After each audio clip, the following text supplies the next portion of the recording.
Hey review family, keep it tight. My name is Jay Morris, the review guy, review music for the love of music, and I'm back again to bring you another video. If I sound like I am literally on the verge of death, it's because I am sick. But you know what that's not gonna stop me from talking about? The new Bring Me the Horizon track, DiE4u. And I've been itching to talk about this track ever since it just kept getting teased and teased and teased. The Linkin Park isms of the teasers that we were given, the little snippets, sounded straight out of like Meteora era Linkin Park, which with the comparisons and parallels that people have been making between Bring Me the Horizon nowadays and Linkin Park back then, it's not too surprising to see them continue to toy with those more accessible nu metal-esque ranges. And sure enough, in this post-human era of Bring Me the Horizon, following up survival horror, which got so much acclaim and so much buzz around it, rightfully so, because it felt like some of their strongest material in years, even though Amo was a good record and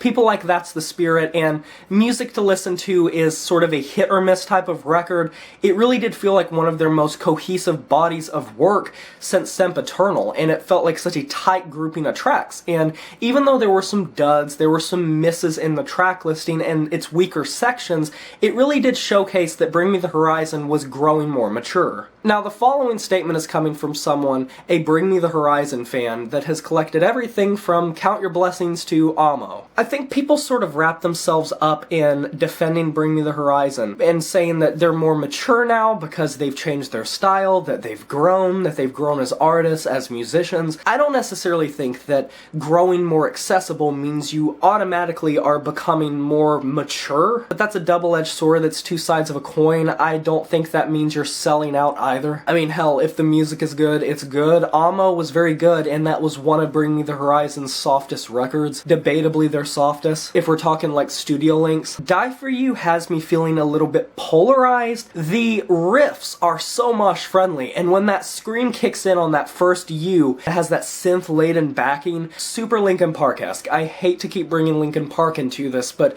to say that they're not influenced by them, from Ollie's register, his raspiness, the way he hits those choruses, and just the riff construction, it's impossible not to make that comparison. And you also take into account that Oliver has went on record saying that this is sort of the future of emo, that he's wanting more bands to sound like this, that this is the future of what emo and alternative really should sound like. Which I think is a bold statement to make, considering there's plenty of bands that have similar sounds like this, but it's the fact it's Bring Me the Horizon putting their own signature on it with Ollie's vocals that sets it apart. And if there's one thing that sort of is an itch in the back of my head, leaves me scratching my head a little bit, the production sort of sounds a little bit too sanitized and clean in the beginning of the track. The weird electronics that is put on Oliver's vocals, it leaves it sounding sort of like this sanitized, clean robot. This very sharp to the ear, sort of high-pass filter that's put on the vocals. Like, you know that I breathe for. Like, it sounds almost like foreign, and I understand Ollie's foreign. I'm just saying the sound of it sounds foreign. And one might say this is sort of a hybrid track cycling between these mosh-friendly nu metal riffs and alternative rock riffs, and the verses sounding either like power pop or pop rock. You can really hear though that you can imagine that chorus doing so well in an arena. And if you watch interviews and listen to interviews of Ollie nowadays, he constantly is echoing the same sentiment that he wants that accessibility, he wants to be able to play in arenas, he wants to outreach, and he wants to grow. Now, DiE4u as a track, lyrically it's about an obsession, it is about a toxic relationship and vices, and it's told in a very simplistic way. Some of the lyrics can be incredibly on the nose. I just pulled up some of the second verse because this just lives rent-free in my mind for how it's probably one of the cringiest, like, assortments of lyrics that Bring Me the Horizon has come through with since Suicide Season era, and I'm a fan of that record. Because I'm dead inside 1,000 times, but still I'd kill myself for you.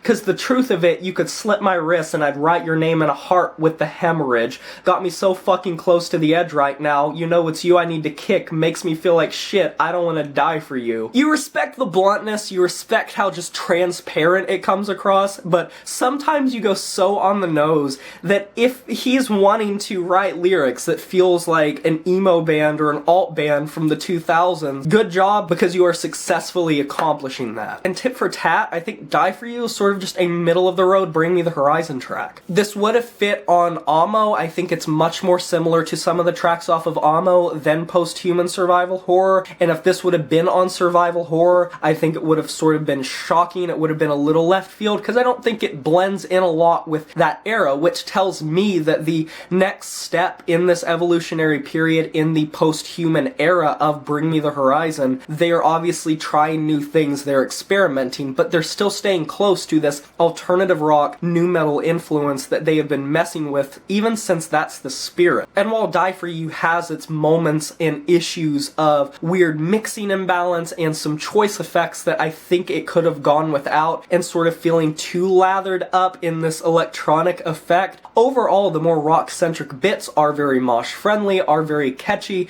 and you can't deny that the chorus and the bridge, especially near the end, the ending bridge, very catchy, very earwormy. You can't get it out of your head once it's in it, and I have been going back to this track a lot, even though it's not really my favorite Bring Me the Horizon song by any stretch in recent memory. But I want to know what you guys think of this track. Are you enjoying this direction, and what do you anticipate Bring Me the Horizon to do in the future coming up in this post-human era?